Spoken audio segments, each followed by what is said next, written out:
О том, как создать эффективное производство, говорили сегодня на заседании правительства республики. В планах Министерства сельского хозяйства развивать малые формы хозяйствования в сфере рыбоводства и поддерживать племенное животноводство за счет грантов.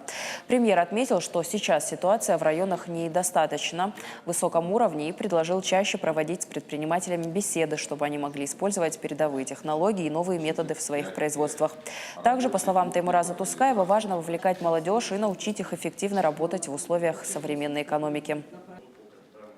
Вы должны вместе в комиссии принимать решения и потом уже в дальнейшем добиваться того, чтобы этот грант способствовал созданию эффективных производств.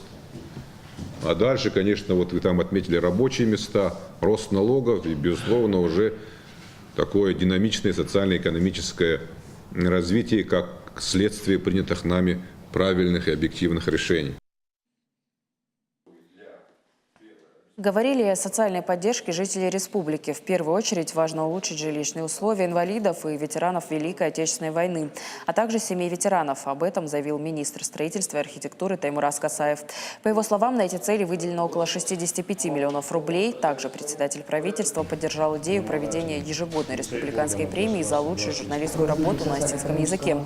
Председатель комитета по делам печати и массовых коммуникаций республики Юрий Фидаров отметил, что конкурс нужен для популяризации родного языка, так как сейчас это актуально. Кроме того, говорили об итогах работы Министерства труда и социального развития республики за прошлый год. На мой взгляд, серьезные подвижки в выполнении обязательств республики по региональному материнскому капиталу. Этот закон был приостановлен в течение 5-6 лет, не работал.